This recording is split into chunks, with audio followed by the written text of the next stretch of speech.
The following is a Papi Chulo Radio original program. The views and opinions expressed in the commentaries and/or interviews in the following program are solely those of the individuals and are not views of Papi Chulo Radio, its parent, affiliate, or subsidiary companies.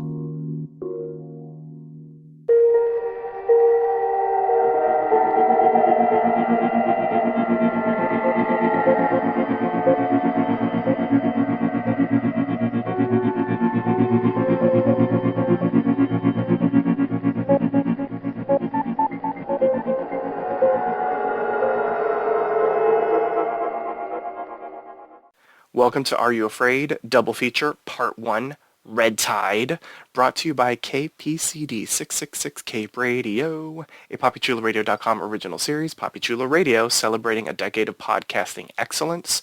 Today is Thursday, September 23rd, 2021, and I'm your host, Jeffrey Arauz. During this podcast, we'll be having an in-depth discussion on FX's American Horror Story Double Feature. Please welcome my co-hosts, Madison Fitzpatrick. Hello, everybody. Welcome back. Odina Gonzales. Hi, everybody. Priscilla Rocha. Hey, everyone. And Vinnie Hatcher. Hi, my name is Vinnie, and I'm an alcohol... Oh, wait, hi. Wrong meeting. All right. Although we are gluttons for punishment here. So maybe we should start some sort of self-help group. Support. Yes. Okay, everyone, let's jump into our recap of Season 10, Episode 6, which was titled Winter Kills, and aired September 22nd, 2021. Here's the official synopsis of the episode. Ursula devises a sinister plan. The gardeners write their final act. Yes, all that did happen, and yet so much more. So let's talk about it. The internet is confused about what we watched last night, not just because of the content, but because it's the end of Red Tide. Some people were like, is this the season finale? There were only 6 episodes. And a lot of people are confused, much like Maddie Fitz was at the start of the season when she messaged me and she was like, so is this actually called Double Feature? Because she was confused, right, Maddie Fitz? Oh, hell yeah. I was so confused. I did not understand anything. Yes. She's also Canadian, so that might be, there's like a little language barrier there. Oh, but, come on. But, I know, right? But, so this is the end of the Red Tide arc. We have 4 more episodes. It's called Death Valley, starting next week. Stay tuned for that. I haven't told my co-host this, so they're in for a surprise. So, are you ready for a surprise? Always. Okay. Yep. We will be grading Red Tide at the end of the podcast. So, if you haven't thought of a letter grade for Red Tide, start thinking about a letter grade. We usually wait to do that until the season finale because, you know, season finale, give a letter grade. It's tradition here on Papi Chulo Radio. But because Red Tide is over, I figured might as well give a letter grade for Red Tide, and then we will give a letter grade for Death Valley. So yes, we will be doing an MVP. We will be giving a rating for this episode, numerical one, and then we will be giving a letter grade for the Red Tide story. Bum, bum, bum. I love a twist. Is that partially because you know it's going to be juicy? I have no idea because you cut yourself before you finished. Oh, I said, is that because you know it's going to be juicy? Oh, it is going to be juicy, I feel. There was a whole lot of juice in this episode. Lizzo practically The juicy wrote the damn sweatpants are coming episode. back. Yeah. Okay, so this episode was interesting. It was basically 2 stories in one. We got the end of Red Tide, and we had basically an epilogue for the second half of the episode. Listen, I'll be honest, and I never try to sort of give my opinion at the very start of a podcast, but I'll say this, I found the episode disappointing. I will say this, though, as well. I thought the first half of the episode was better than the epilogue. Slight lie. I was about to say I have no idea how my co-hosts feel, but I do actually know how one of my co-hosts feels about it. But for the most part, I don't know how everyone else feels about it. The internet was interesting. I did read some comments under like recaps and stuff. Some people liked it, some people didn't. So stay tuned, listeners. It's gonna be fascinating. That's all I'm saying. So let's talk about the first half of the episode, which I would call the real official end of Red Tide before we get to that epilogue in Hollywood. So I'm going to go over sort of bullet point style, the main stuff that happened, and then I'm just going to open it up to the floor. I'll pick on one of you, and then we'll have a sort of free-form conversation about what we saw. So we got some answers at the start of Red Tide. We got, at the start of Red Tide, at the start of the episode, the finale of Red Tide, we basically got confirmation that the town does know what's going down in regards to the pill and vampiric people. We also got confirmation that Dennis O'Hare's character, Holden, is not on the pill. At least I feel like we got confirmation that he's not a black pill taker. He's not on the Muse. We also had some major deaths. Belle, Austin, Harry, and a bunch of pale people died. And Ursula, Alma, the chemist, survived. No sign of Doris. No revenge from Doris in this episode. And, we also got the answer to the question that we had. We were like, does anyone know that the sheriff's dead? People know that the sheriff's dead. We were introduced to a character. Glee alum showed up for the total of maybe 5 minutes, never to be seen again. So there was that. So what did we think of it? What did we think of the first 30 minutes of the episode that really wrapped up the P-Town story of Red Tide? And let's start off with Vinnie. Oh my God. So many feelings. So many feelings. And they're not good. So I tried to imagine what planning this episode must have been like in the writer's room. And I'm just imagining that all of them were doing a bunch of cocaine. And they were like, oh yeah, let's do this. Let's do this. Oh my God. And then let's do this. And then wait, cocaine no, let's do that and drinking with their friends? Yeah. Yes.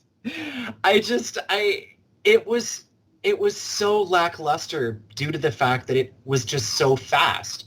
I mean, I felt like these characters that we've spent most of the season with as primaries were suddenly just swept under the rug. Like, I agree with you that the first half of the episode was what's the most polite way I can say this? I hesitate to say the most valuable and part with merit of the episode. But even then, that's saying a lot because it felt very rushed. It felt very forced. I was not happy with the way that Belle and Austin went out. I thought that it was a suspension of disbelief because this was the first time the entire season that anyone has hinted that these Festers still retain their cognizance this far into their mutation. And so I thought it was a very far cry for Ursula to be successful in what she did. I didn't buy it. These things have been proven to be primal beings. They've lost all sense of humanity for the most part. They want to feed. And if there's like 7 of them in their home territory and this little morsel walks in front of them, we've been made to believe their hunger takes over them all season, right? So I feel like I did not buy the fact that she was able to convince them. Plus, they took the pill once. They know what happened. I mean, I don't know. I won't go into a dissertation on that. But overall, I was not happy with the way that they did this episode. The first half of it, it felt cheap. It felt rushed. It felt very discombobulated and disjointed. I feel like they took what should have been an hour with our main primaries and crammed it into a half hour so they could add on the other half, which we'll talk about eventually. The 2 redeeming qualities I will give was Ursula fucking owned it. Like, without her, I probably would not have been able to take any pleasure from that first half. And Harry.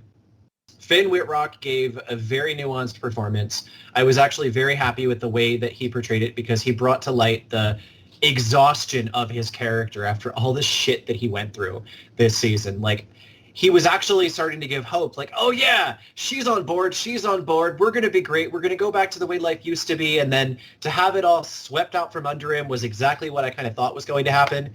But overall, I really think they could have done better. The planning and execution was really poor. I think the characters deserved better than they got, and yeah, yeah. Yeah, I agree with you. I was looking at the writers, and the writers of this episode are the exact same writers of the previous episode, and I really enjoyed the previous episode. And it was the writers are Brad Falchuk, who's one of the people that's been a part of AHS since day one, and Manny Cotto, and Manny has written some really great episodes of the spinoff. The previous episode I really enjoyed. I know Priscilla really enjoyed it. I know we got a little bit of mixed from some of my co-hosts, which is fine. But I really did enjoy the last episode, so I was looking forward to this one. And the way they just wrote off the P-Town side of it, although this side of the coin for me was better than the La La Land stuff. I'll agree. It was just, I don't know, it was not satisfying. Like, it's American Horror Story. I do expect deaths. I do expect bad things to happen to our characters, but it just was almost done in a haphazard kind of way, and it left me unsatisfied. Ursula, Leslie Grossman, was fantastic. I will give her props. I thought her sort of coming out as like one of the villains, if not maybe now the main villain of the season, was surprising and refreshing. Finn Whitrock as Harry was good, but I found Harry to be inconsistent because we had him do that whole monologue at the end of the previous episode where he basically was like, oh, it's probably for the best that you are, a Fester, because I need to think about myself and my future and all this kind of stuff.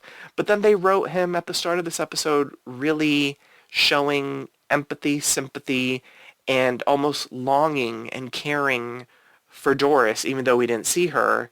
And I was like, is that like an opposites attract Paula Abdul thing? 2 steps forward, 2 steps back? Like, it was very confusing to me. So while Finn played the heck out of it, it was confusing. Alma is an evil little bitch. And I was hoping for some comeuppance for her.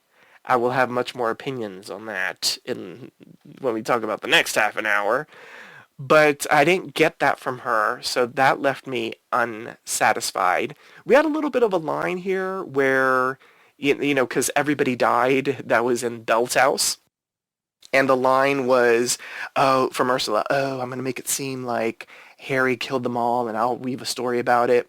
A little asterisk to that because in the next half an hour, he ends up winning an award, which I'm like, so they gave a killer an award? Like, that just was a little jarring to me. Thank you. Yeah, the continuity in that was a little odd.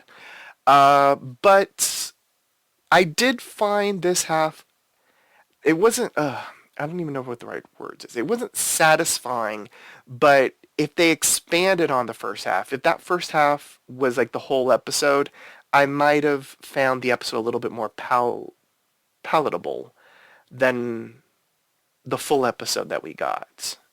Why they brought in Coach Beast from Glee, Dot Marie Jones as the state trooper, I just don't know what we were supposed to do with you. I mean, it was like a throwaway character for no reason. So I was very I feel confused. like she just wanted to be on the show. That's what I guessed. I'm like, she just wanted to guest star or something, and they gave her. Maybe, but it was just, I don't know. Anyway, who wants to go next? I have no idea who wants to chat about this next. Please, for the love of God, me. Okay, Odina, yes. Because this was the most trash-ass episode of anything I've ever seen in my life. This was everything. M. Night Shyamalan disappointing with twists nobody asked for or wanted to see. Like, and we were talking about the last episode, everyone was like, yeah, it's predictable that, like, they would commit suicide, this, that, and the other. All of this to me was so predictable. As like we literally like pretty much gave a synopsis to the ending in our theory talks like every this was just so annoying. First of all, as has been stated, why is Henry all of the sudden, Harry, whatever his name is, all of a sudden remorseful, catching glimpses of Doris outside the damn window when like 2 minutes ago he was like, oh, well, it sucks to be you. I'm going to condemn you to a life of like brutality. Makes no sense. And then like it would have been cool. Like I understand they were doing it for like I guess the shock or surprise factor, even though it wasn't a shock or a surprise.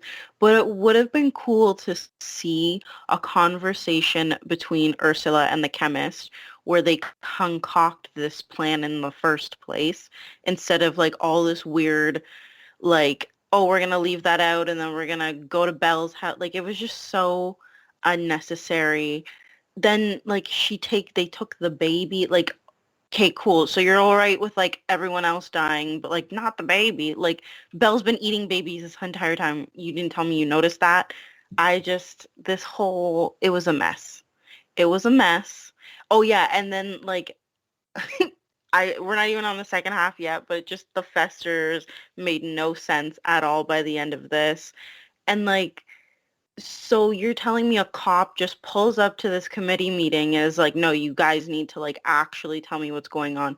And they don't have any authority to like demand an investigation. Like that's just, it just happened. She just has a soliloquy and she's on her way.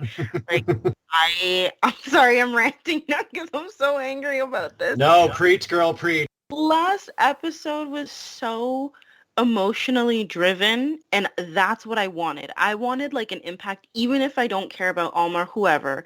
Like I wanted there to be an impact, and there was just nothing but clownery in this whole episode, and I was not here for it. Rant over. Well, to give you the answer about the cops showing up and them not providing answers, number one, this is America. Number two, white privilege. And number three, white privilege. So I have a theory that kind of helps me be okay with Harry switching emotionally. Okay, and explain, that has please. to do with what happens with him and Ursula in the very beginning of the episode. When he writes that masterpiece and she's like, kill yourself because you're never going to write anything else. So when you get what you're after, right? Like whether you're chasing that high or you're chasing a dream, chasing someone that you love and it takes forever to get them. And then when you finally get whatever it is you're after, sometimes you suddenly find yourself realizing that everything you did to get what you want cost you so much that you have this moment where you're like, wow, I was really an asshole to that person. Or, wow, when I was riding the high of the progress of the pursuit, I didn't think about the consequences. And so for me, it was kind of like last week, like I said, he had a moment of truth, and I loved when his humanity fell away. The way that I kind of bought it in this episode is he let that humanity fall away, but then he really saw what like Alma has turned into, and he wrote this masterpiece and realized like, okay, well, I've done that, now what? And he was really left with nothing else but to think about everything that he's done. And he'd been riding the high all season, and now he's gotten it. And it cost him his wife. It pretty much cost him his daughter, but she was obviously whack-ass to begin with. And now he's like, cancel my subscription. I'm over their issues. And he's kind of having that step back and being what he was kind of all season, which was, am I going to or am I not going to? Am I going to be good or am I going to be bad? So he was kind of consistent in that way. Harry's been very wishy-washy all season. He'll like take 2 steps forward, but then 3 steps back. So it's kind of a half-ass way of justifying it, but that's what I kind of took. But can I just Okay. like say, I can understand though, that. Go ahead, Odina. sorry, like just that, okay, Vinny, this whole, all of us, we need to start writing American Horror Stories because we're doing a better Yes. job. I Like, know, right? at the end of the day, like that would have been beautiful if we saw it. Yes, What if the it was hell explained. that second half? You could have just extended it and then done something cool where you kind of see like how Ursula's like helping Alma to like be further corrupted, or how they're both like just very insidious in the way that they go about things, and then Henry becoming uncomfortable with it, him running into Doris and being like, oh shit, look what I did, and like coming, like seeing her and just having that realization. What were they doing? Right? None of that. I would have loved a scene where, like, he ran into her and he thought she was, like, going to be all primal and nasty, but then she, like, I don't know, comes up and, like, nuzzles his neck and licks him but doesn't eat him or something. Like, I wanted a confrontation between the two of them after what happened last week. And had that happened, I completely agree. It would have been like, oh, you're realizing, boom, you did this shit. Yeah, and it would have explained the Festers, like, having this little, like, shred of humanity if they did that with her character. It would have shown that they had, like, some recognition, like, intelligence to recognize something that might have an emotional impact on them, which then would explain why Ursula goes into a forest full of them, shaking a bunch of fucking pills and just, like, winging it. Yeah, because, like, the thing that she said confuses me. I think the inconsistency with the pills is one of the most frustrating things about the season. Because we saw in that flashback episode that none of us really liked that it took the OG Fester a moment to festerize. And then all of a sudden we had Doris go from 0 to Fester over the span of an episode, which we complained about. And that was, even though I really enjoyed the previous episode, that was something that bothered me in that episode. And so the fact that she's now talking about, I have new and improved pills that are going to help all of you, like, I was very confused by that. And I was still just confused as to how, the whole concept of the pill is for those that are talented, you have to keep on taking them to maintain that, extra genius level talent, but they can stop taking it and they just go back to normal. But for the non-talented, you just take it once and all of a sudden your life is completely screwed up. Like, it just seemed so weird to me. And the addition of that additional pill, because clearly she was in communication with the chemist based off of what they showed us, but what they didn't tell us, what they didn't tell us was a lot, apparently. And we sort of had our own theories about secretly what was going on between Ursula and the chemist, but they didn't even give us a hint of what was really going down with them. So I don't know. That whole thing with Ursula and the chemist, as much as I enjoyed Ursula, as much as I actually enjoyed the chemist as well, I needed more. I needed way more than what we got. All I gotta say is whoever wrote this episode was not on the pill, because well, there was that. It was not great. Tell me, Maddie Fitz. It was a fester. It was so rushed. It's so disappointing to me because the first 2 episodes we all spoke so highly of. You know what I mean? We were all on this, like, amazing high of this might be the best season ever. Like, the cinematography, the music, the characters, everything is going so well. We had so many theories. And then I feel like kind of after the first couple episodes, it's gone downhill from then on, except for Karen and Mickey, like their type of story. And we loved the characters like Belle Noire and Austin Summers. Like, how do you just kill them in 2 seconds without it being even, like, it was just sad to see that's how you treat your characters. Like, that's how you want to kill them off. It was so disappointing to me. And then just the whole, like, second part of the episode, we talked about, obviously Ursula is going to want to bring these back to Hollywood, clearly. But the way that she was just handing them out like it was just candy, she was like Oprah, at a show. You get a pill and you get a pill. You get a pill. Well, hold on a second. We'll talk about that. We're not there just yet, Maddie Fitz. Yeah, and just with, our bright and sunshine and beautiful Alma, none of us got what we wanted. None of us got what we wanted with her. And I feel like we understood that she was the true villain of Red Tide. Usually it's a crime to kill a child, but in this case it was a crime not. I know, right? How many babies did we kill in this season? Like, well, only one. With Alma, like, Mhm. I wanted her dead, but Okay. like, what would have been cool is if they did something like the very first season of American Horror Story, where like the end scene with the baby and the nanny, and he like killed the nanny, and like you see the blood or whatever, and the kid's covered in the blood, smiling, like something like that, where Oh, like I know. Alma's the Well, second coming of Satan, but she just was a bitchy, bratty, fucking weird kid, like, yes, and I you're have two telling ideas me. of what they could have done for Alma. So Yeah, like, and you're telling I me that will. Ursula, who Yeah. really is like, fuck this shit, I don't give a shit about anyone but myself, is just keeping her around. She's not her agent. She's not doing anything for her. So why would she just randomly keep her around? Yeah. I have two ways that we could have handled um, Alma. So we'll talk about that when we talk about the next half. Priscilla, you have been conspicuously quiet. I don't know if that means you agree with us. I don't know if that means you loved it. So I'm going to pick on you because I'm curious to hear what you thought of this. What'd you think of the first half, the end of the P-Town arc of Red Tide?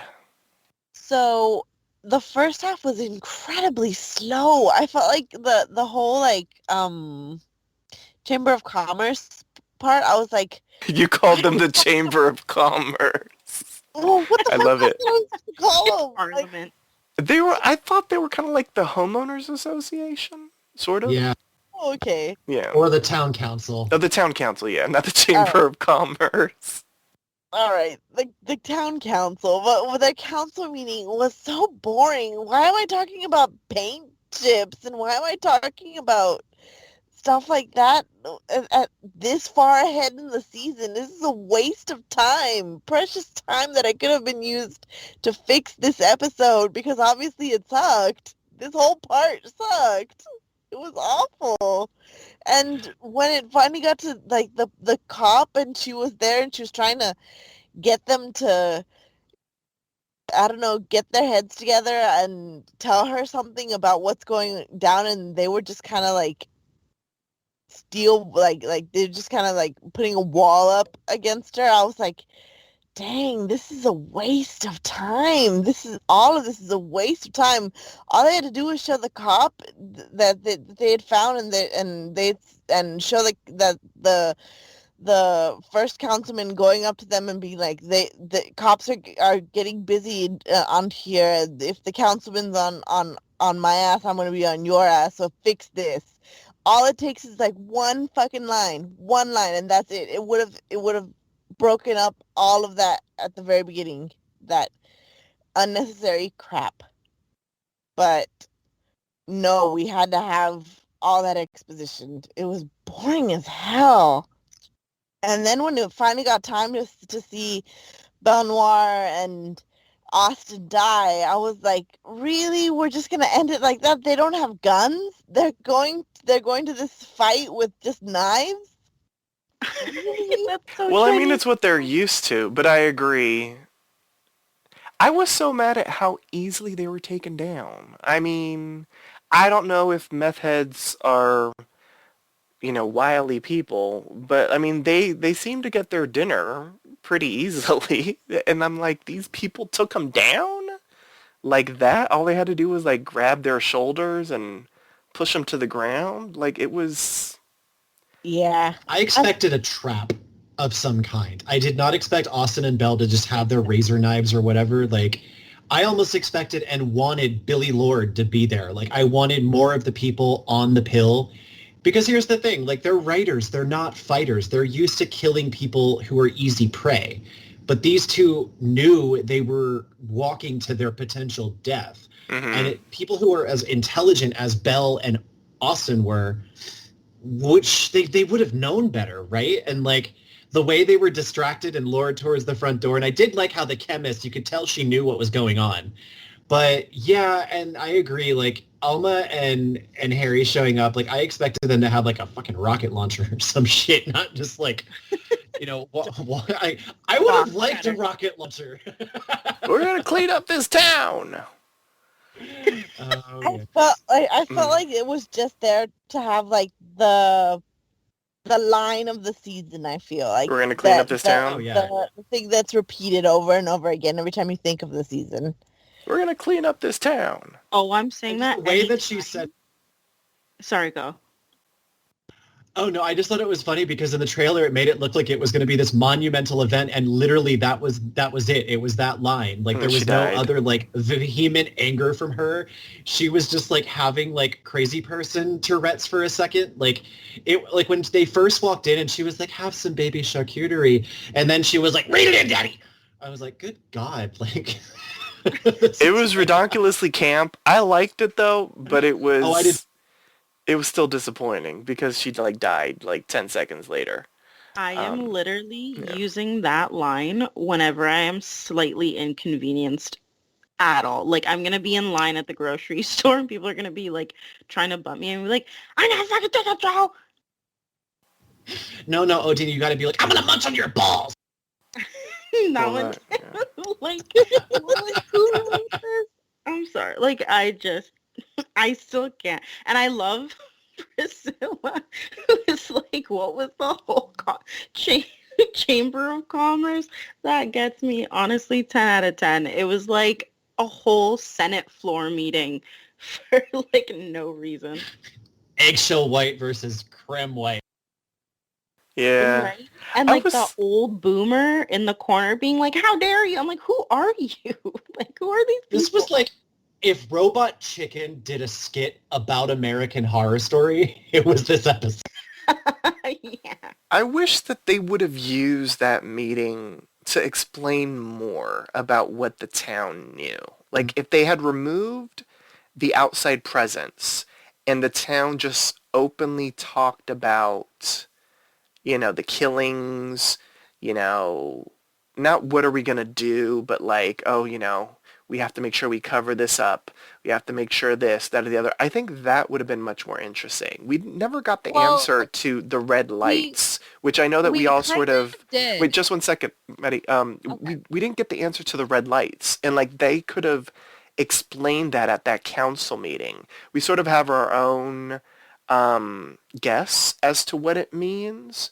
But I wish that they would have used that council meeting just to explain some of the mythos of the town. And I feel like I know what Maddie's going to say with what Holden does when he goes to the people. He does explain that the town knew and that sort of thing. But I think if they had used specifically the council meeting to like openly explain, you know, just this is what we know, this is what's been happening. They didn't need the outside cop. They could have talked specifically like, oh, okay, did you hear, you know, the guy at the wharf, he found the police chiefs. How are we going to cover this up? Like, I think that would have been much more interesting than what we got with the council members, is what I'm trying to say. Yeah, I hear you. And I feel like that conversation, you know, when he did actually go see Belle in Austin, like that should have been way sooner. You know what I mean? It shouldn't have just been this, like that should have been in the flashback episode or something. You know what I mean? Exactly. Yep. It was too late to introduce because it was like we had already guessed it. Like, don't leave people guessing as to what's going to happen. You know what I mean? Because at the end of the day, you're going to disappoint us apparently. So I think when they introduced Holden, we should have had a scene in that episode where he went to them and be like, you know, what's going down? The council has issues. Are you guys getting sloppy? And then that's when they should have started the conversation. Oh, no, it's the Hollywood people. It's the gardeners. exactly. You know, we're going to keep an eye on them. We're going to make sure we keep them in check. We had a little bit of that with the chemist, but I think had they gotten some pressure from the townspeople, I think that pressure earlier on would have been a little bit more impactful than Holden going to see them at the start of the episode.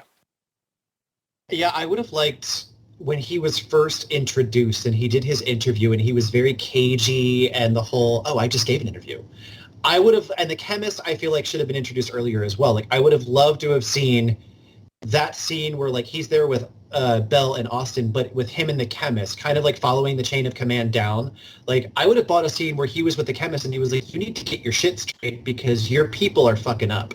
Like that would have been welcome earlier in the season, and I would have accepted that. But yeah, I agree. It was just kind of out of nowhere, like, but at the same time, it was obvious. Like, we felt he was involved, but it just, again, drawn out. Like, that whole town meeting session was like, okay, you're introducing all these random old people and whatever and other people on the town council that clearly know something, but they're not going to reveal what they know, and all we get is, I'll take care of it. Yeah. It's one of the problems of having such a short amount of episodes for this story. I mean, a part of us are saying, we wish that they would have done things sooner, but would we have needed an additional episode for that? Would we have needed just an additional, maybe an extended episode? Like last week we had pretty much an hour and a half of an episode, with the commercials and that sort of thing. Minus commercials, it was maybe around 50 minutes. But like, did we need additional scenes in some episodes? Some of the episodes were just an hour. This episode was just an hour. So I wonder if extending the episode a little bit and including, maybe some more fleshed out scenes to really explain stuff would have been a benefit to it, period. Based on the fact that we didn't really even like the episode, did we really want more? I'm just saying. I mean, had they done it right, I True think that. one of the things this season really suffered from was inappropriate exposition.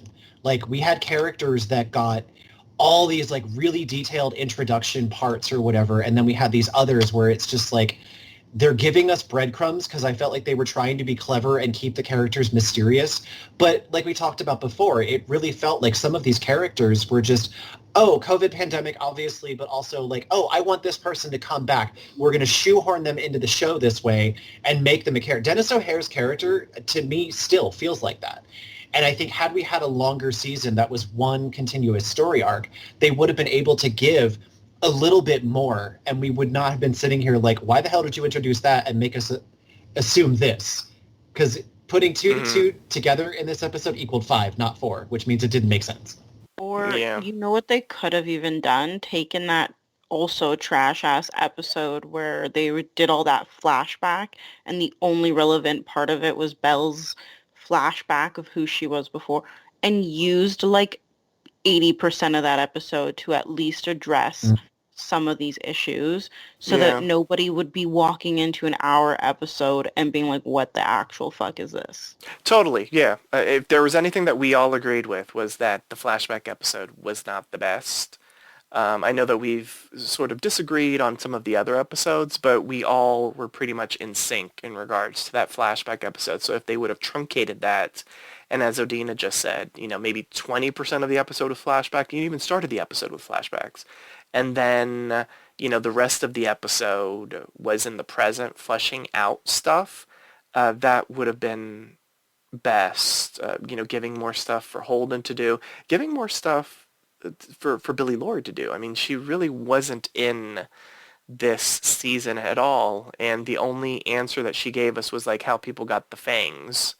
Other than that, what does she bring to the table, unfortunately? And it's Billie Lourd. She's been fantastic.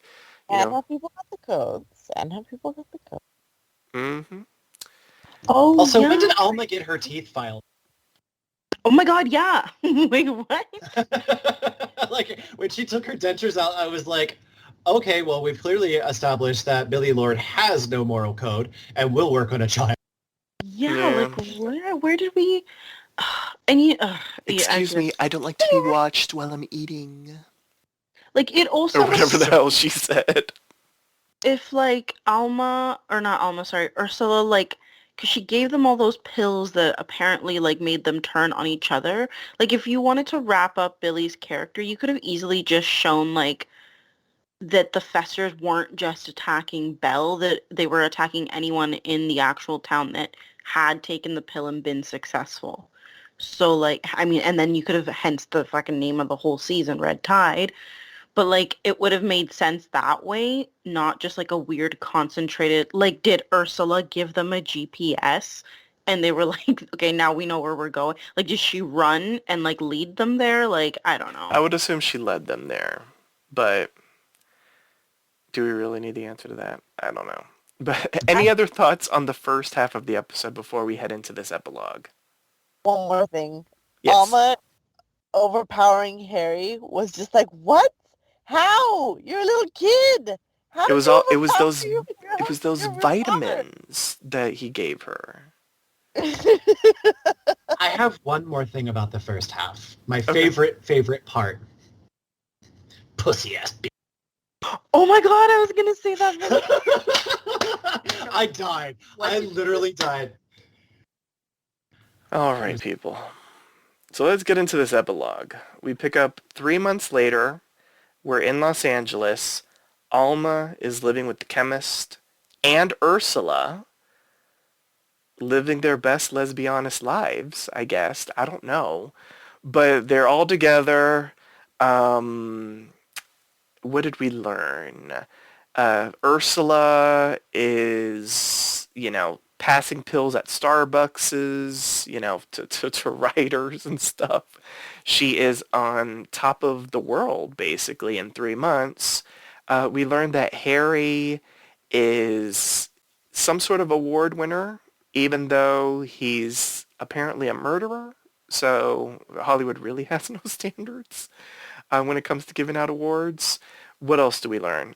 Alma is a finalist for some sort of philharmonic classical orchestra type of thing, and she ends up killing her fellow finalist because why not? She has a little smug bitch look on her face because why not? We also see Ursula hand out pills at some sort of screenwriting course so she gives out the pills there. The pills are under the seat. It's the whole, as it was alluded to a little while ago, you get a pill, everybody in the motherfucking world gets a pill. And then there's chaos in the streets of Los Angeles. Ursula does the ending narration. And while all that is being said, we see the chemist and baby Eli, because baby Eli actually does survive the season. The chemist and baby Eli end up driving somewhere else, with the chemist sort of alluding to the fact that she's going to come up with a different pill for something else. So it sounds like she's kind of done with the Muse pill. What does that mean, though? Because remember, it's a proprietary formula. Also a little bit of information also. The chemist is giving the pills to police, so like bad cops, like racist cops, so that they go cray cray and die. I feel like that part was the only good part about this episode. Okay, well there's that. So let's talk about this. Alma, at the end of this thing, is still alive. The chemist is still alive, and Ursula's still alive. Nothing bad really happens to any of them. So they all get a happy ending in the AHS universe. Some characters sometimes get happy endings. I'm not really happy that Alma did not get a bad ending. In my opinion, how I would have written Alma at the end of it is one of two ways. Number one, she would have eaten her fellow finalist, but she would have been caught like eating him. So then like everything would have like kaboomed for her. I think that should have happened as opposed to her getting away with it. The other one, this was something that I read online. Somebody wrote that I thought was kind of brilliant, is that she would have, like let's say gotten, or she would have, now I can't remember exactly what it was, but it was something like Alma wouldn't have gotten everything that she wanted, and she would have gone sort of crazy at a certain point, like in front of a live show. She would have like bitten into herself because she wasn't doing as well or something like that.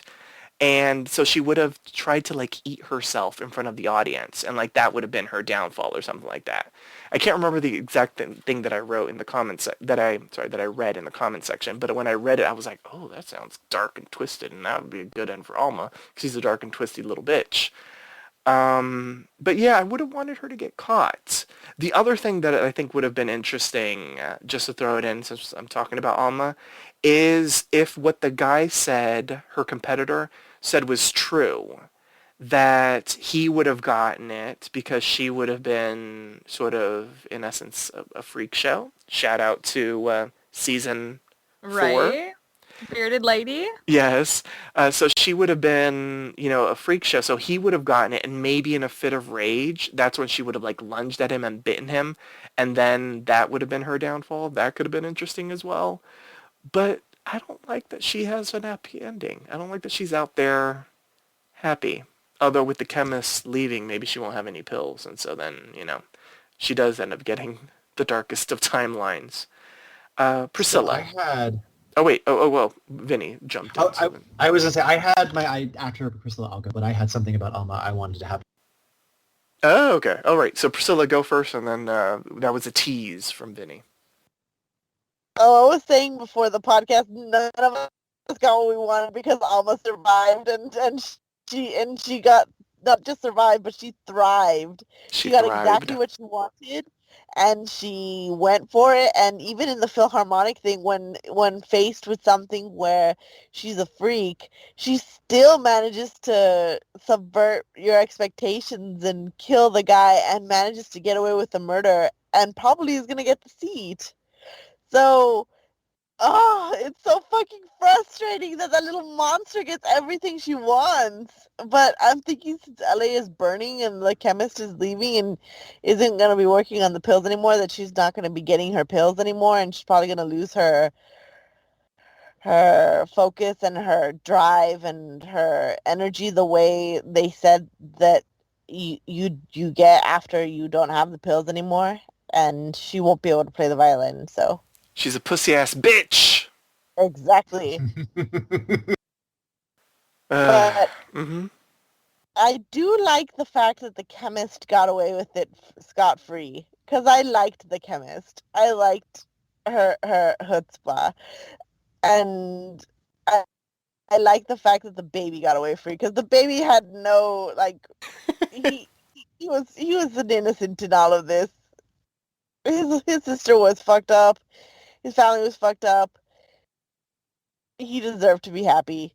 So if he can be happy with the one person that can protect him from all of the craziness, the chemist, then good on him. So yes, good on the baby for surviving and good on the chemist for surviving. And Ursula is fucking crazy. Why would you give the pills to a bunch of people at a seminar? They're guaranteed not to be good because they're all fucking suffering and trying their best to get over writer's block and get to be better writers. They're not going to be good writers. They're all going to be talentless hacks. At least at the Starbucks, you had a chance to maybe get a better person. I agree with you. I feel like, well, the sloppiness of the writing was evident in this episode, but her sloppiness at the end I thought was really stupid for the character because, we had seen her develop into one of the villains of this story, and it just seemed like either the ambition, the money, the thirst for, potential clients to bring her in more money, whatever it was, it just made her stupid because she had this, like, say what we want to say about how we liked what happened in the first half. At least she had a plan, and it was a plan that was successful because what she wanted to happen ended up happening. So she knows how to plot and scheme and to line up the ducks in a row to go in the direction that she wanted to. So why would she be so stupid and sloppy 3 months later? It seems dumb to me. Like, and even though we had that line that's supposed to, like, clear everything, like, oh, it's a proprietary formula, no one's gonna figure it out. We have a thing called technology that can figure anything out. So if someone is assigned the case and they're smart, without the pill, and they figure out that people are getting spiked with something to turn them into these nut jobs that are eating people. Let's not even go into that white man that was attacking the black man and was like biting his belly with his shirt covering his belly. I was very confused by that. They panned to him like 2 or 3 times, and I'm like, what's supposed to be happening here? Anyway, you would think people would figure it out. So, like, pandemonium on the streets of Los Angeles at the end of it was, I don't know. It was a bit much. It was very mucho, as I would say. Who wants to jump in next? It sounds like Odina. So, yeah, I'm just going to point this out.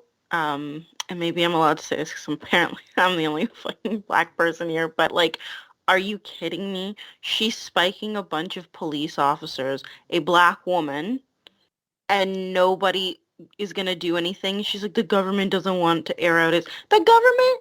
Girl, the government's going to turn you out on your ass and then go and blame everything on you. All they have to do is make up a lie and be like, she went rogue and she developed these things, which you literally did anyways.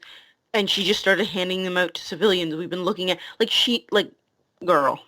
Well, it wasn't that she said the government wasn't going to say it. Her explanation was that these government employees that don't really want to be associated with the research, they aren't going to like take the time out of their day to like help out, this local sheriff's office. I don't buy that argument either. That's why I said, anybody that's intelligent that they can hire that can actually research what's in everyone's system they're clearly going to find consistencies in their system of something strange, and they'll eventually figure out what was in them. If they hadn't done the end part where it was literally like The Walking Dead and like the streets of LA were on fire, then yeah, I could maybe buy into what she was saying because it was low key enough, but like they were on the news. The streets of LA are burning. This lady is going mad handing out goddamn pills like it's cotton candy to everybody. And you're telling me that, not one CIA government official who knows about that program is like, oh, guys, maybe we should clean up this mess before it gets even more out of hand. One, she has too much power, and she's, again, a black woman in America. And then two, no one's going to be like, all these people came out of this weird, like, theater thing for writers, this seminar for writers, and the only two people the only person that survived was this chick named Ursula, who's super famous for finding very talented people. Like, no one's going to throw that together. Like, that whole... And then even Alma, like, okay, so she, first of all, how did she even get that boy's body downstairs? Like, did she lead him down there? Like, what a creep. But anyways, she's just sitting there, and you're telling me that, like, nobody, like, again, there's no suspicion, just like, oh, he went downstairs, he was stabbed. Okay, cool, that's one thing. But, like, I don't know. It's just... And then, like, the whole scene where Ursula's like, yeah, I brought you a hustler out in the, like, guest house or whatever, and then like Alma walks into a room with a grown-ass man without a shirt, and I'm just like, that scene was just awkward and weird. That was way too sexual for my liking. Exactly. Like, I was just like, the vibes... What in the Lolita is going on here? Like, ew. And then, yeah, I don't know. And then, like, on top, the chemist just being like, I'm gonna go somewhere else and do something else. Okay, sure, like that, like, it just didn't make sense for her character either, I don't think, like, and then it did at the first, but again, it was so inconsistent, because it would make sense if her character, like, when we first met her, was like, I don't want any trouble, I don't want to have anything to do with shit going sideways, but then she, like, backs up the people that are the most chaotic characters ever, and then, like, helps them create a bunch of chaos, starts to create a bunch of chaos. I agree that, like, the best part of this whole freaking episode was her giving these bills to racist cops. But, like, other than that, like, you can't be like, oh, I'm going to start a bunch of shit and then, like, I'm just going to randomly leave every time I want. Like, no, you either want the chaos girl or you don't. Simple as, like, the actors did a really good job playing her, but just nothing made sense.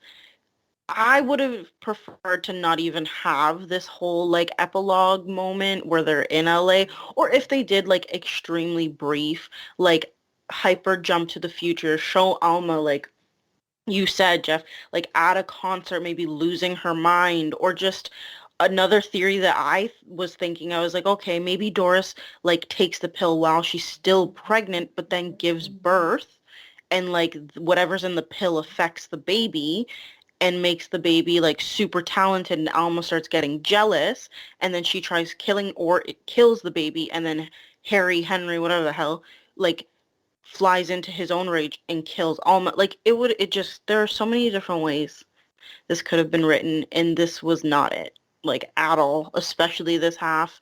Again, how does the Fester transformation part happen in the span of like 2 minutes? Like a whole theater of like potential writers just turns automatically, and then like they run into the street just having snacks. Like, I'll just include my part in this episode too with my thing about Alma. So no, you're fine. You're totally fine. I got sidetracked. I was playing with my cat while I was listening. So, Jeff, I kind of had a desire for something to happen to Alma, kind of similar to what you read online. But for me, what I really would have, if we had to have this unnecessary epilogue, what I would have liked to have seen happen is Ursula get power hungry, dilute the talent pool by giving away too many pills. And let's look at it this way. So you take the pill, and if you're talented, you get super talented. If more people take the pill, wouldn't you agree that now the degree by which we rate talent is still there? So now you have the people that are taking the pill that are super talented, but obviously there's going to have to be people all taking the pill that are better than others taking the pill. And for what I wanted to have happen with Alma was kill your father, have your mother festified, and you're like, all right, I got it. I'm going to do this. I almost wanted the first inkling of it to be her competition for the chair, to be like, yeah, I was worried about this, but then this woman gave me this pill and I'm fucking great right now. Yes. And him to get the chair and Alma to be defeated. And then the industry to be so drowned in these pills that people started killing each other because they were all talented, but they were eventually, someone's going to be in a situation like she was in. And how does that play out? When you've got two people taking the pill and they're up for the same thing, and there's a choice that's made, and whether it's truly about who was more talented or the logistics of who's going to draw more people. I wanted Alma to have this like flash forward where we progressively see her continually trying, but now that the pills are everywhere, she's having to fall back on whatever innate talent she had, and she fails miserably and ends up like freaking Sally in Hotel, like doped out, drug rattled, and like falling apart and like talking to herself in a shitty apartment. Like if she didn't have to die, I didn't want her to have the success. And I wanted her to really just have everything taken away from her and be utterly destroyed. Now for the rest of it, I'm not going to go too long because you guys have already kind of said it. I think that the characters, everything we knew about them, I felt like I was watching a different show completely. Like I had to sit there and be like, wait, are these really the same characters? Because Ursula is such a calculating, conniving, manipulative bitch. She knows better than what her character did in this epilogue. Just giving them out at Starbucks and diluting it. And like, you identify talent. You're able to find these people. Why are you wasting your time just tossing out pills like Oprah?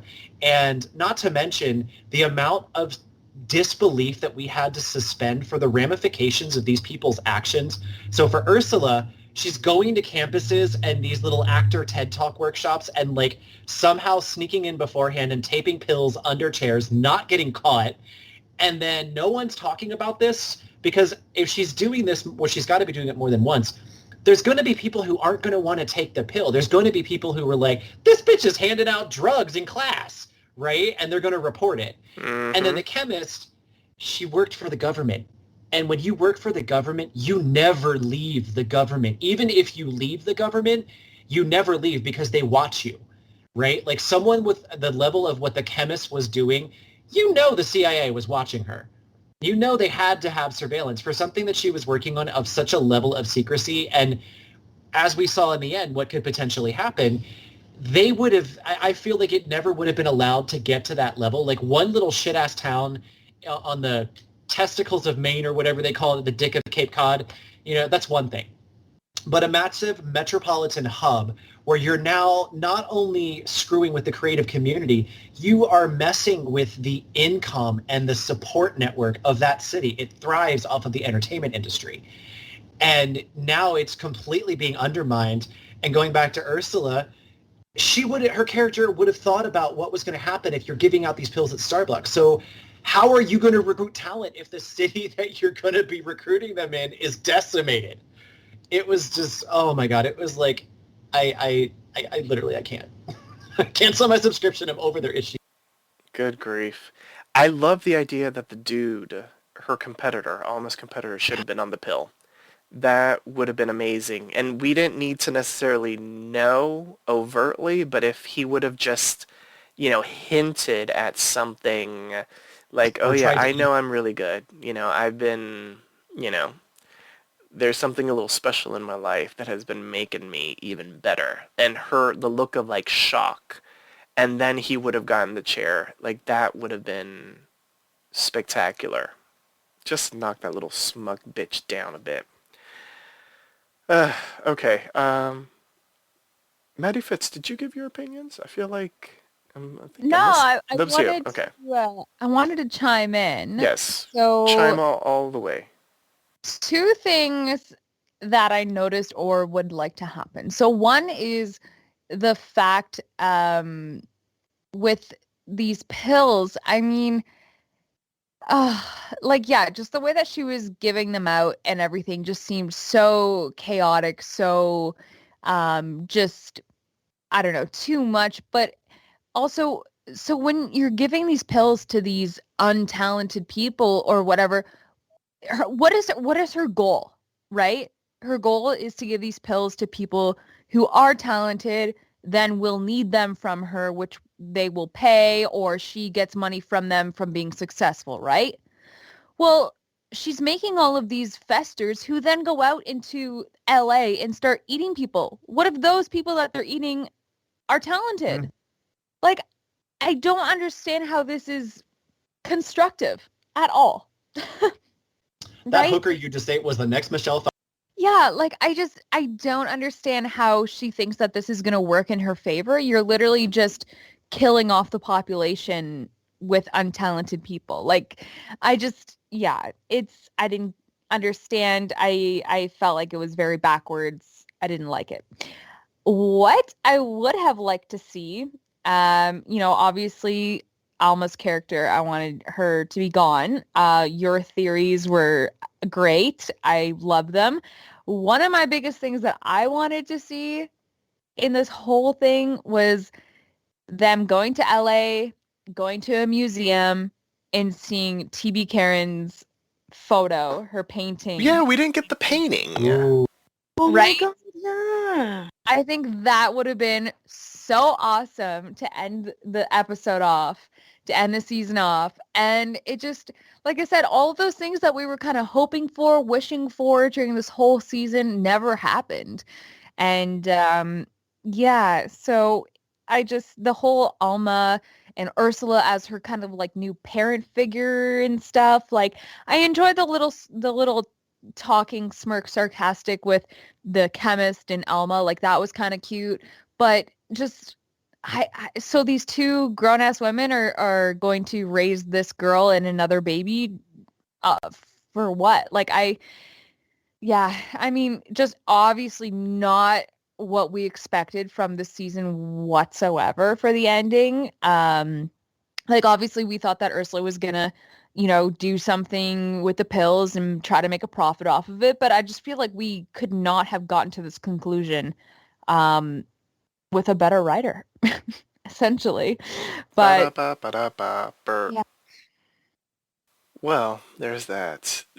Did we cover everything? Was there anything that either of you would like to chat about the epilogue in Hollywood? Yes. And this is going to be something that Jeff and Priscilla, you will appreciate because we did American Horror Stories. This is now the second time in less than 6 months that they have ended an episode in this universe with Hollywood on fire. If you remember, Drive-In. Exactly. So I was really disappointed by that fact because it's like you've already done this. Granted, it wasn't on the Mothership series, but we've kind of had this already. Like something was causing people to go crazy or whatever, that video. And now we're kind of having the same thing. So I wanted something more original, and yeah. It's going to sound wrong to say, and I feel bad saying it, because I did enjoy the drive-in episode. It was one of my faves from American Horror Stories, but that was also written by Manny Cotto, who co-wrote this episode of AHS Double Feature Part 1, Red Tide. What was really funny is my partners, we've been joking about how we call it the Murph in the middle of the season, but one of my partners like, maybe we should start blaming that other guy, Falchuk. Maybe he had something to do with this. And it's funny that he ended up writing part of this episode. Yeah, Falchuk actually wrote a lot of the episodes for this season. So I wouldn't even pack it up. Oh. You're going to know how much it means for me to actually say this. I would have even preferred going back to the murder house than what we got. Like Alma moving into the murder house. I would have been more okay with that than what we got. Vinnie, you genius. Yeah. Oh, that's fascinating. Yes. So maybe it isn't the Murph. I'm actually looking right now. Brad Falchuk actually wrote or co-wrote all of the episodes so far. So maybe it isn't Ryan Murphy.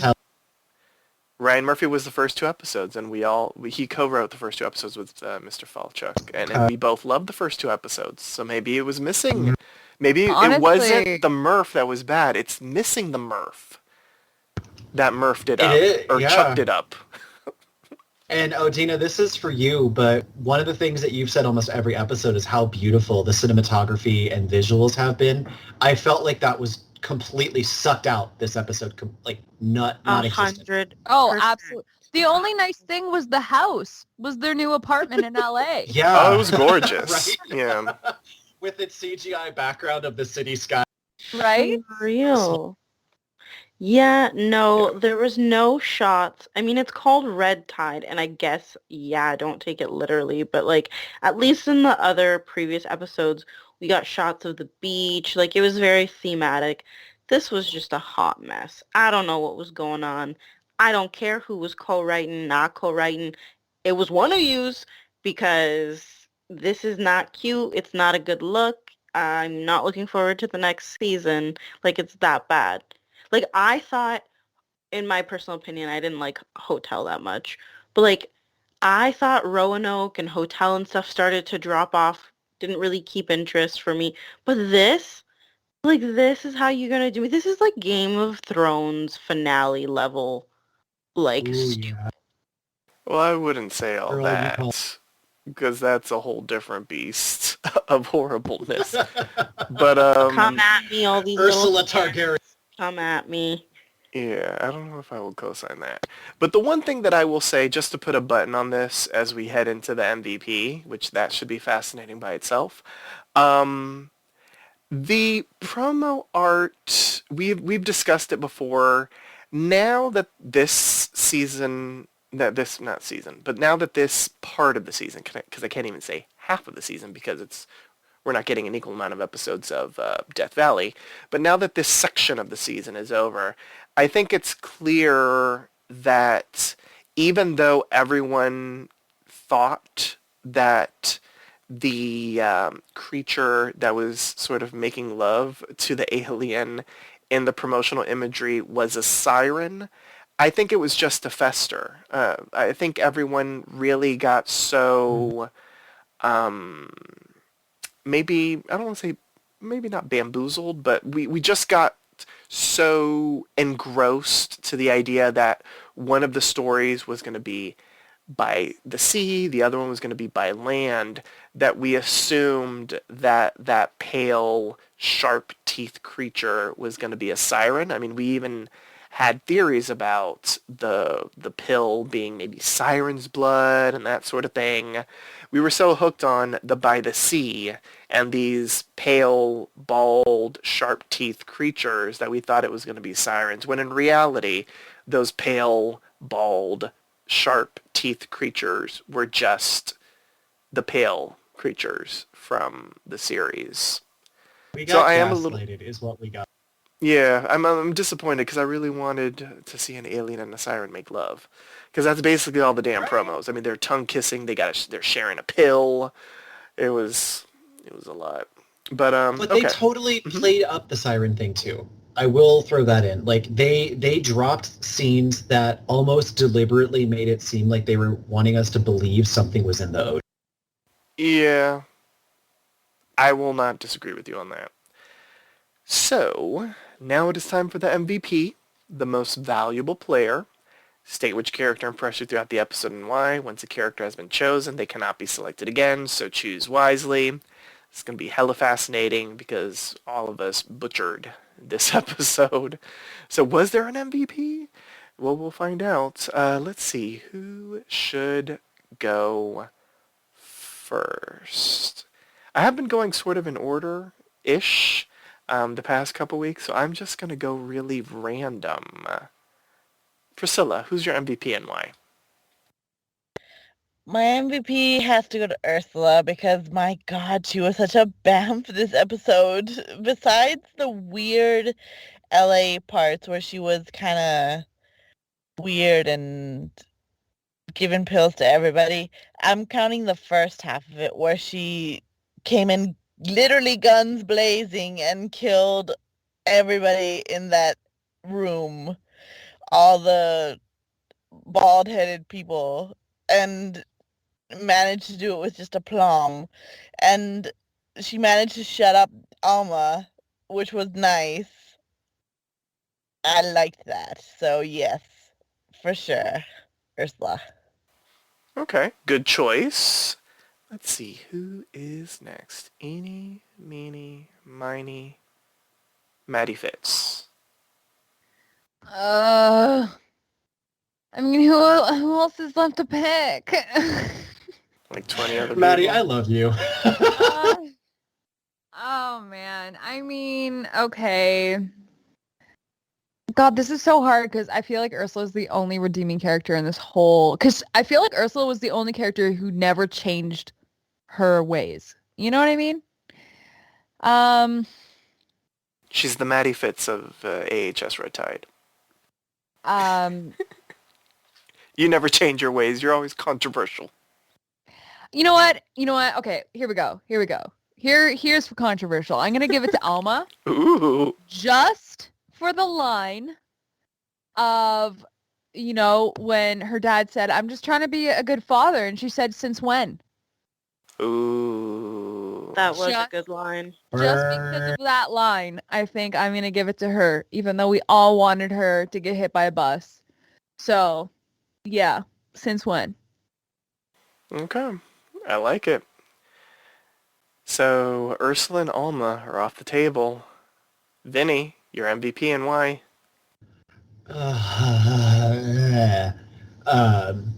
Actually, I'm going to give it to Belle.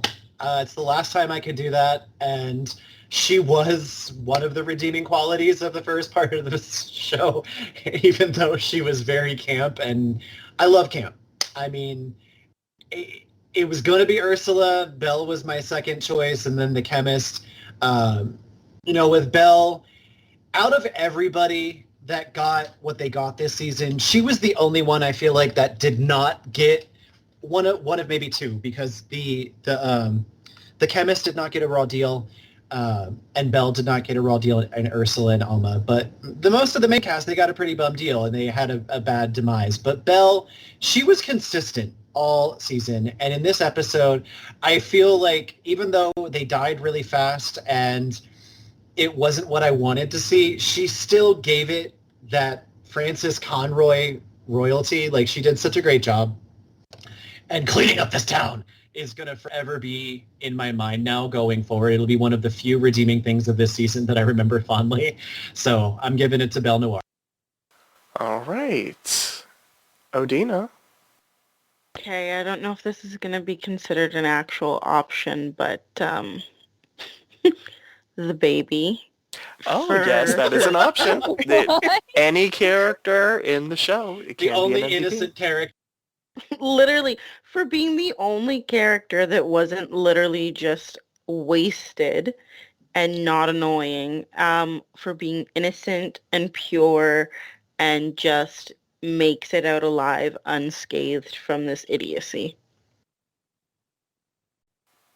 I like it because, well, I like it the most because that means I can pick the chemist. So thank you for that. I'm going to pick the chemist just because she got a happy ending and I was actually cool with her as a character getting a happy ending. I did not really enjoy the machinations behind the happy ending because I feel like a lot of it was convoluted exposition. But I'm glad that they tried to at least convince someone out there that she deserved a happy ending. I still don't understand why she has the baby. She was so, like, isolationist that all of a sudden she has a baby and it's supposed to make sense. But I'll go with it because Angelica Ross was fantastic in the role of the chemist. I am a little mad that we just didn't get more of the chemist, and I wish that we would have had a better understanding of the chemist.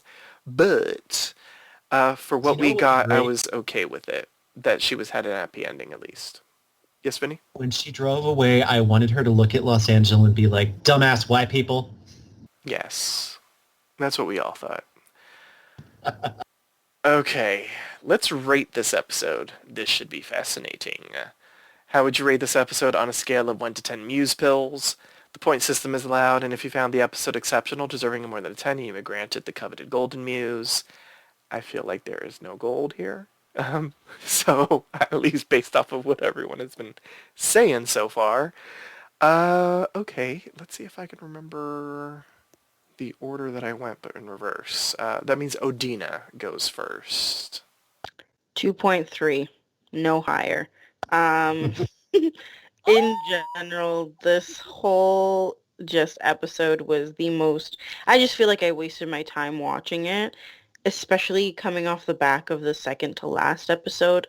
Like we've pointed out, the writing was just sloppy. The characters ended up losing pretty much anything and everything that they built up in the whole season.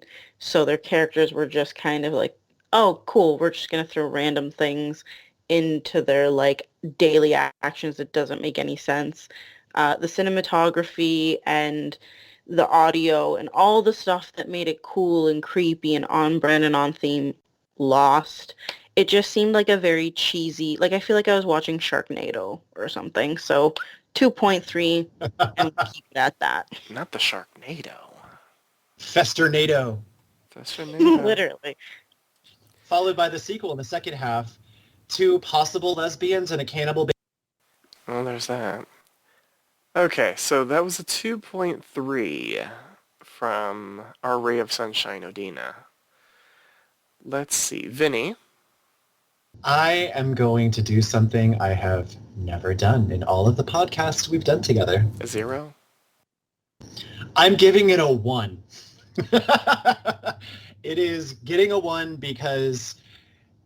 only a 1 because of the redeeming things that I talked about that I did like, but overall, this episode was sloppy. It was disjointed. It consisted of actions from characters that were completely incongruous with what little bit we had gotten to know about them. Alma was the only surviving character that we knew a lot about, and she actually stayed consistent, but we had these other 2 characters that what little bit we got about them, the chemist, not so much, but kinda, because I agree with the baby thing. Like, she did not seem maternal, and she seemed smarter than, like, spiking cops and, like, all that stuff. But no, as a whole, I was the weird judge last week, and I didn't care for last week's episode as much, and I think partially it was because I kind of had a feeling where this was going, and I wanted to be proven wrong. Whether it was sirens or some kind of last-minute Hail Mary, I wanted something to come out of left field, take me by surprise, even if I didn't like it. But as Odina said in the beginning, like, I literally could have skipped this episode and pretended to have watched it because everything that we thought was going to happen happened. And what few things that we didn't expect were so stupid and nonsensical that They didn't really make any sense. We had two of our most prominent, awesome characters that we have this season killed within 20 seconds. You know, we had Ursula wrangling these festers that we never saw have any semblance of humanity left or intelligence. This season began so great, and I was so excited, and I find myself walking away from this wanting my money back. And I mean that because I subscribe to Sling TV specifically to watch American Horror Stories so I could podcast about it. I didn't enjoy it. I had 2 episodes in the beginning that I loved, and watching the journey getting to where we got now, I feel cheated. I feel like they had an extra year to work on this, and this is what we get. Like, take another year. Like, take the pill, do something. Like, I have very low hopes for 4 episodes for another entire new story arc, and Red Tide, more like faded pink tide left in the wash that got faded. I don't know. I didn't like it. I didn't care for it. I really wanted better. And yeah, so for the first time ever, I'm giving a 1. Well, that was something. So we have a 2.3 and a 1. Maddie Fitz, the ever controversial Maddie Fitz, who will sometimes love an episode and give it like a 5. Okay, I thought I was gonna rate low this episode, met but your match, my apparently I've been beat. I was gonna rate this episode a 4. But I feel like a 3 is more deserving. Just like really talking about it now and playing everything back. I mean, it was extremely disappointing from the senseless, quick deaths of 3 of the main characters, like in the first 20 minutes of the episode. You know, the whole Chambers of Commerce thing that we had to endure that led to nowhere. And yeah, just the whole epilogue, which had no kind of, flashbacks or anything to the past or references, like anything that could have made it a full circle. It just was kind of chaos for no reason. And I don't know. I hope that maybe the second part of this season is gonna loop back into a few things. I don't know. Let's hope not. But I mean, it just was it. I think we're all rating it so low so far, just because we were so excited in the first 2 episodes and we had such high hopes and all of these, theories and stuff like that. And I just think it would just suck that it came to this. Like, the actors did such a great job. Like even Alma, like the actress who plays Alma, fantastic job because we all hated her, right? So clearly like the cast can do it. It's just the way that the writers and, the producers led to this point. And it sucks that it was the way that it is because I feel like it could have had way more potential than it did. How low can we go? Very low, apparently. So it's 2.3, a 1, and a 3. Priscilla? I'm kind of scared to ask, but how would you rate this episode? I would rate it... I was going to rate it a 4. And I keep wanting to get talked down to a 3 the same way Maddie Fitz was. But I'm going to stick with my guns and give it a 4. Because the beginning was bad, but the shootout was actually kind of like interesting to see. I liked that part. And I liked the fact that the chemist survived, and the baby survived. So I'm going to give it the scant extra point because of that. So a 4. Okay. 2.3, 1, 3, and a 4. I'm usually the nice rater. And I am going to be going low even for my standards. Initially, I was going to give it maybe like a 5.5 and a 6. But I'm going to go with a 5. And the reason I'm going to give it a 5 is because half of the episode I am okay with. The first half, I am okay with it. Even though I don't agree with everything that happened in the first half. The first half was much better than the second half. I don't agree with anything that happened in the second half. Outside of maybe a happy ending for the chemist and the baby. But everything else just made no damn sense. Yeah, so I'm gonna stick with the 5. Y'all have in my mind. I'm like, should I even go as low as a 4? But I'm gonna give it a 5 because the first half was okay. The second half, not so much. So this is gonna be fascinating because now we're gonna give a letter grade to Red Tide. As I mentioned before, we usually wait to do this until the season finale, but because the next episode kicks off a completely different story titled Death Valley, we're going to give a letter grade to Red Tide. So that means A, B, C, D, F, pluses and minuses are allowed. I know that we are coming off of this episode, but this is a cumulative type of thing. These 6 episodes of Double Feature Part 1, Red Tide. So, letter grade. Maddie Fitz? B minus. And that's because I really, really enjoyed the first 2 episodes. The cinematography, the music. It was great. I had such high hopes for this. I was really excited. I almost even thought in the first 2 episodes that this might be my favorite season ever.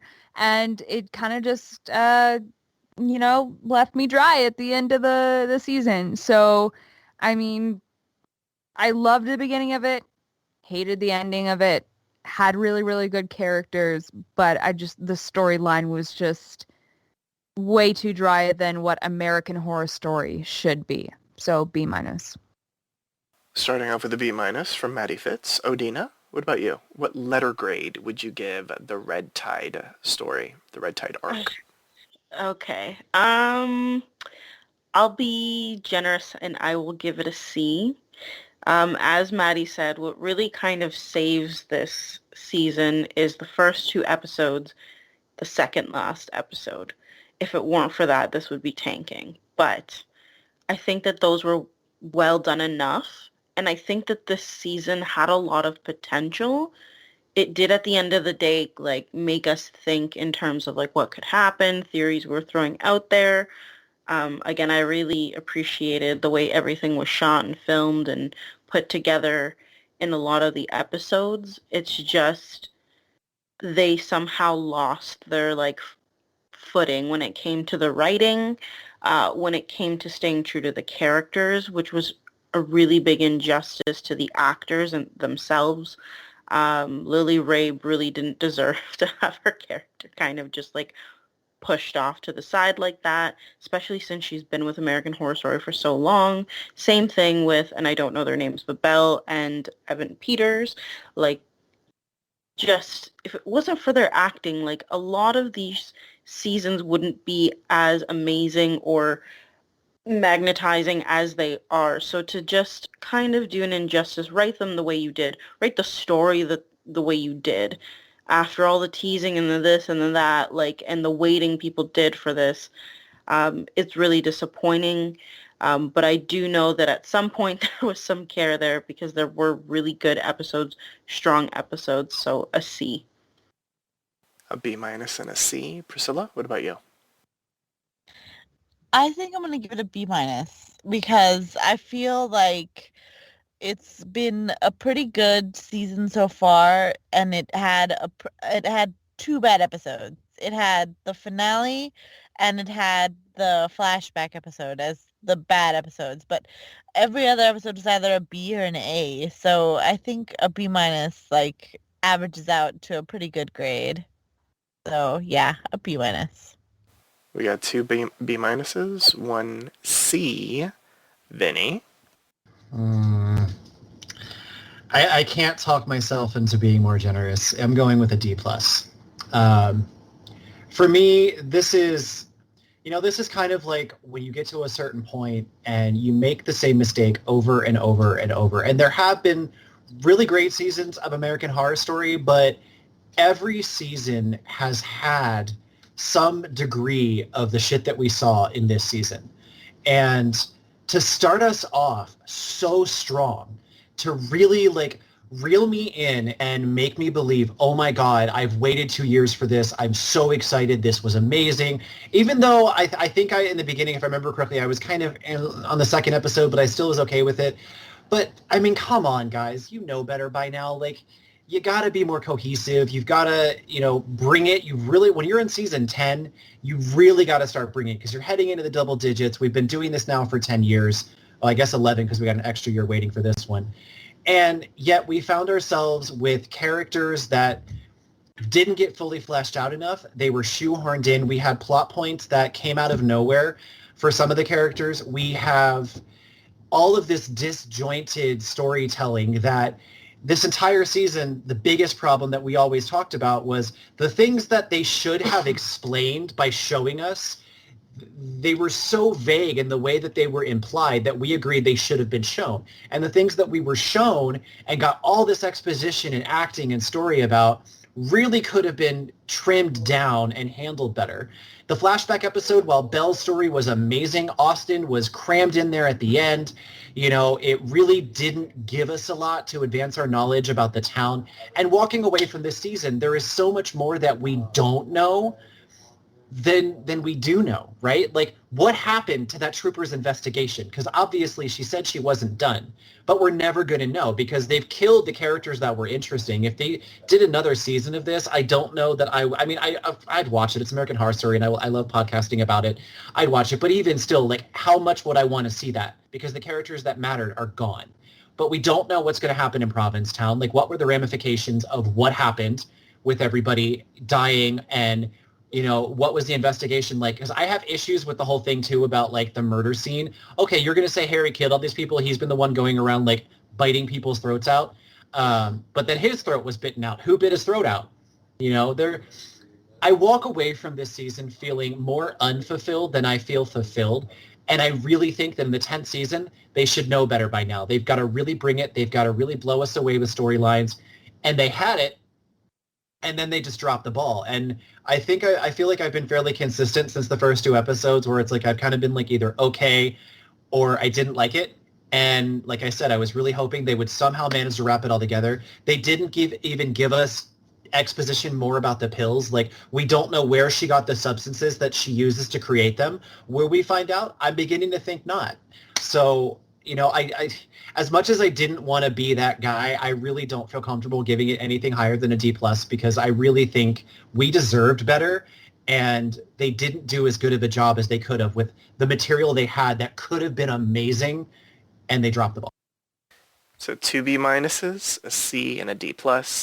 Before I go, I just want to say we're all kind of rewriting history a little bit. And I know that the first 2 weeks seems like 1,000 years ago.